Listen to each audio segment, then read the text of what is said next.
Hi guys, welcome back to Sindhu Gowda YouTube channel.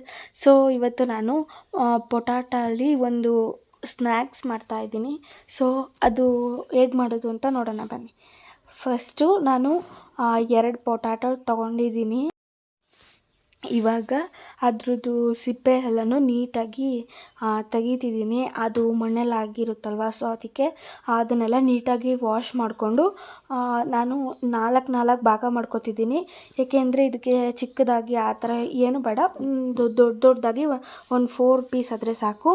ಇವಾಗ ಅದನ್ನು ಒಂದು ಪಾತ್ರೆಯಲ್ಲಿ ಬೇಯಕ್ಕಿಟ್ಟು ಅದಕ್ಕೆ ನೆಕ್ಸ್ಟ್ ಇಂಗ್ರೀಡಿಯೆಂಟ್ಸ್ ಬೇಕು ಅಂತ ಅಂದ್ಬಿಟ್ಟು ಈರುಳ್ಳಿನ ಸಣ್ಣಕ್ಕೆ ಕಟ್ ಮಾಡ್ಕೊತಿದ್ದೀನಿ.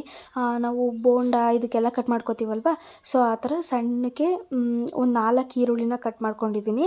ಆಮೇಲೆ ಒಂದು 3 ಹಸಿಮೆಣ್ಸಿನ್ಕಾಯಿನ ಅದನ್ನು ಚಿಕ್ಕದಾಗಿ ಕಟ್ ಮಾಡ್ಕೊಂಡಿದ್ದೀನಿ. ಇವಾಗ ಪೊಟ್ಯಾಟೊ ಬೆಂದಿದೆ, ಅದನ್ನೆಲ್ಲ ನೀಟಾಗಿ ಒಂದು ಬೌಲ್ಗೆ ಶಿಫ್ಟ್ ಮಾಡ್ಕೊತಿದ್ದೀನಿ. ಅದು ವಾಟರ್ ಏನು ಇರಬಾರ್ದು, ನೀರನ್ನೆಲ್ಲ ಸೋರಿಸಿ ಹಾಗೆ ಶಿಫ್ಟ್ ಮಾಡ್ಕೋಬೇಕು. ಆಮೇಲೆ ಅದಕ್ಕೆ ಸ್ವಲ್ಪ 1 ಟೇಬಲ್ ಸ್ಪೂನ್ ಆಗೋಷ್ಟು ಉಪ್ಪು, 2 ಟೇಬಲ್ ಸ್ಪೂನ್ ಆಗೋಷ್ಟು ಚಿಲ್ಲಿ ಪೌಡರ್ನ ಹಾಕಿದ್ದೀನಿ. ಆಮೇಲೆ ನಿಮಗೆ ಬೇಕು ಅಂದರೆ ಚಾಟ್ ಮಸಾಲ ಅಥವಾ ಗರಂ ಮಸಾಲ ಏನಾದರೂ ಆ್ಯಡ್ ಮಾಡ್ಕೋಬೋದು. ಇವಾಗ ಅದನ್ನೆಲ್ಲ ನೀಟಾಗಿ ಸ್ಮ್ಯಾಶ್ ಮಾಡಿ ಅದಕ್ಕೆ ಈರುಳ್ಳಿ, ಹಸಿಮೆಣ್ಸಿನ್ಕಾಯಿ ಹಾಕಿ ಅದನ್ನು ಅಷ್ಟೇ ನೀಟಾಗಿ ಮಿಕ್ಸ್ ಮಾಡಿಕೊಂಡು ಚಿಕ್ಕ ಉಂಡೆ ಮಾಡಿಕೊಂಡು ಎತ್ತಿಟ್ಕೊಂಡಿದ್ದೀನಿ. ಸೊ ನೆಕ್ಸ್ಟು ಇನ್ನೊಂದು ಚಿಕ್ಕ ಬೌಲಿಗೆ ಸ್ವಲ್ಪ ಕಾರ್ನ್ಫ್ಲೋರ್ ಹಾಕಿ ಆಮೇಲೆ ಒಂದು ಸ್ವಲ್ಪ ವಾಟರ್ ಹಾಕಿ ಅದನ್ನು ಅಷ್ಟೇ ನೀಟಾಗಿ ಮಿಕ್ಸ್ ಮಾಡಿ ಸೈಡಲ್ಲಿ ಎತ್ತಿಟ್ಕೊಂಡಿದ್ದೀನಿ.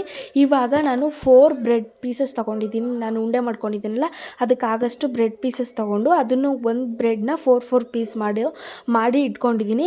ಇವಾಗ ಮಿಕ್ಕಿದ್ದನ್ನ ಸ್ವಲ್ಪ ಜಾರ್ಗೆ ಹಾಕಿ ಮಿಕ್ಸ್ ಮಾಡಿಕೊಂಡು ಅದನ್ನು ಸೈಡ್ಗೆ ಎತ್ತಿಟ್ಕೊತಿದ್ದೀನಿ.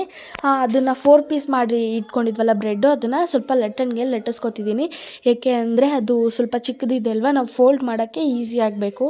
ಅದಕ್ಕೆ ಅದು ಲಟ್ಟಣಿಗೆಲಿ ಲಟ್ಟಿಸಿದ್ರೆ ಅದು ಸ್ವಲ್ಪ ದೊಡ್ಡದಾಗುತ್ತೆ. ಸೊ ಅದಕ್ಕೆ ಆ ಥರ ಮಾಡ್ತಿದ್ದೀನಿ. ನೆಕ್ಸ್ಟು ಅದಕ್ಕೆ ಉಂಡೆ ಮಾಡಿ ಇಟ್ಕೊಂಡಿದ್ವಲ್ಲ ಪೊಟ್ಯಾಟೋದು, ಅದನ್ನು ಹಾಕಿ ನೀಟಾಗಿ ಅದು ಆಚೆ ಬರಬಾರ್ದು, ಫುಲ್ಲು ಫೋಲ್ಡ್ ಆಗಬೇಕು. ಆ ಥರ ಮಾಡಿ ಅದನ್ನು ನಾವು ವಾಟರ್ ಮಿಕ್ಸ್ ಮಾಡಿ ಇಟ್ಕೊಂಡಿದ್ವಲ್ಲ ಅದರೊಳಗಡೆ ಡಿಪ್ ಮಾಡಿ ಮತ್ತು ಪೌಡರ್ ಮಾಡಿ ಇಟ್ಕೊಂಡಿದ್ವಲ್ಲ ಬ್ರೆಡ್ಡು ಅದರಲ್ಲೂ ಡಿಪ್ ಮಾಡಿ ನೀಟಾಗೆಲ್ಲ ಅದಕ್ಕೆ ಆಗೋ ಥರ ಮಾಡಬೇಕು. ಎಲ್ಲದಕ್ಕೂ ಅದೇ ಥರ ಮಾಡಿಕೊಂಡು ನೆಕ್ಸ್ಟ್ ಎಣ್ಣೆ ಕಾಯಕ್ಕಿಟ್ಟು ಅದನ್ನು ಬೇಯಿಸ್ಕೊಂಡಿದ್ದೀನಿ. ನೋಡಿ, ಈ ಥರ ಫುಲ್ಲು ಬ್ರೌನ್ ಕಲರ್ ಆಗಿರಬೇಕು. ಸೊ ಇವಾಗ ಇದು ರೆಡಿಯಾಗಿದೆ. ಇದನ್ನು ಟೊಮೊಟೊ ಸಾಸ್ ಜೊತೆ ಹಾಕ್ಕೊಂಡು ತಿಂತಾಯಿದ್ರೆ ತುಂಬ ಚೆನ್ನಾಗಿರುತ್ತೆ. ಸೊ ಇದೇ ಇವತ್ತಿನ ರೆಸಿಪಿ ಆಗಿತ್ತು. Thank you for watching. Keep supporting. Next ವೀಡಿಯೋದಲ್ಲಿ ಸಿಗೋಣ. ಅಲ್ಲಿವರೆಗೂ take care. Love you all. Bye.